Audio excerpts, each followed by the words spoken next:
자, 그러면 지금까지 말씀드렸던 건 어떻게 보면은 지금까지 의학에서 많이 얘기를 하고 있던 것들에서 크게 벗어난 얘기들은 없었잖아요. 그러면 플러스 알파 할 수 있는 것들은 혹시 없을까요? 뭐 제가 플러스 알파라 적어 놓긴 했지만 요 내용들도 이렇게 최근 의학에서 이렇게 많이 벗어난 얘기들은 아닙니다. 다만 이제 우리가 기능의학적으로 이제 환자들을 본다면은 그분들의 어떤 그 밸런싱을 잘 잡아주는 것이 필요하다고 생각을 하기 때문에 거기에 대해서 쪼끔 좀 덧붙이는 정도로 보시면 되겠습니다. 이거는 치료제 얘기가 아니니까 덧붙이는 의견으로 좀 보시면 되겠습니다. 자, 첫 번째 중요한 얘기는 칼로리 제한입니다. 칼로리 제한이라고 하는 것이 옛날 같으면은 뭐 1일 1식 이런 용어들을 많이 사용을 했었어요. 지금 오늘 이 강의를 들으시는 분들 중에도 뭐 요런 얘기들을 좀 들어보지 않으셨을까요? 자, 어쨌든 이런 칼로리 제한이라는 내용들이 좀 나오고요. 그리고 최근에는 간헐적 단식이라는 용어들도 많이 나오고 있고 실천하시는 분들 꽤 계시죠. 그래서 이렇게 해서 실천하시는 분들이 있다면은 요게 어째 어떤 역할들을 할까? 이게 사실 오래 살 수 있는 기전들을 다 활성화시키는데요. 그중에서도 요 포도당 인슐린에 대한 이론으로 본다면은 칼로리가 떨어지니까 어떻게 돼요? 인슐린 분비를 할 필요가 없어졌죠. 그리고 혈중의 당도 이미 떨어져 있는 상태죠. 인슐린에 의해서 세포 전달이 잘 안 되겠죠.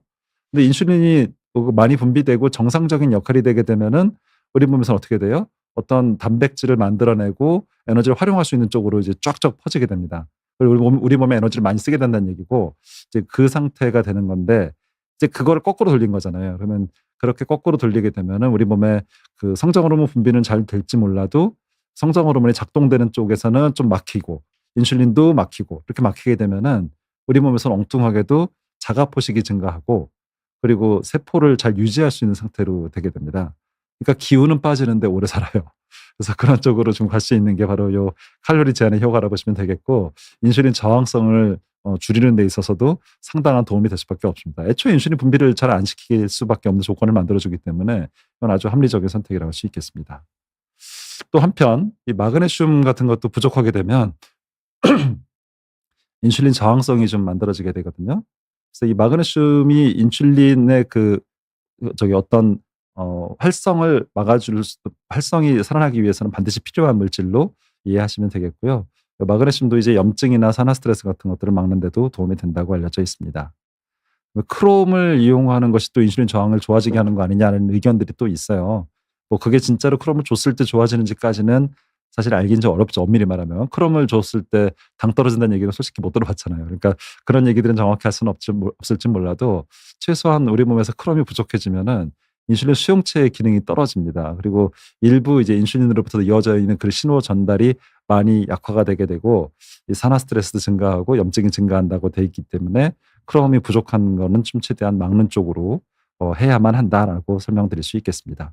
이제 그 외에도 여러 영양들이 부족하게 되면은 인슐린 저항성들을 일으킬 수 있게 되는데요. 대표적인 것들이 비타민 D나 오메가3, 아연, 알파리포산, 특히 알파리포산은 항산 효과가 굉장히 강력합니다. 이 비타민 K2 요거 요즘에 또 이걸 많이 활용하고 싶어 하시는 분들이 많은데요. 이것도 이게 지방 조직 내 염증만 감소하는 것이 아니라 이 세포 안에 있는 염증들도 좀 감소시킬 수 그 혈관 안의 염증도 감소시킬 수 있다는 점에서 의미를 좀 둘 수가 있을 것 같고요. 뭐 코큐텐은 오래전부터 잘 활용되었던 얘기들인데 이게 보통 미토콘드리아 기능 활성화시키는 데 있어서 역할을 하는 것으로 알려져 있기 때문에 미토콘드리아 기능 활성을 위해서는 코큐텐을 좀 먹는 것도 방법 중에 하나가 되겠습니다. 이게 반드시 먹어야만 살아난다는 것이 아니라 이런 것들의 부족은 인슐린 저항성을 유발할 수 있는 원리가 있다는 것을 설명하고 있습니다. 네, 아무튼 이렇게 해서 기타 영양까지 좀 보시면 되겠고 오늘 제가 드린 말씀 좀 요약해 보면은 이 인슐린 저항성이라는 게 여러 장기에서 대사 기능을 교란시키고 당뇨병의 핵심 기전이다라는 명확한 메시지 그리고 지방이 증가된 상태 특히 배 나오고 그런 경우들이 인슐린 저항성을 좀 유발할 수 있고요. 만성 염증이나 호르몬 불균형 그다음에 특히 간 내 지방 축적이 되는 것들의 이런 인슐린 저항성을 만드는 중요한 원인이 될 거라고 보면 되겠고요. 이 생활습관 교정은 아까 얘기한 네 가지 그 모든 기준에 있어서 가장 효과적인 치료 전략이 될 수가 있습니다. 그리고 영양, 약물 치료 이런 것들을 다 병행을 했을 때 인슐린 감수성을 좀 개선할 수 있고 대사 건강을 회복시킬 수 있는 데 있어서 큰 도움이 될 거라고 생각을 합니다.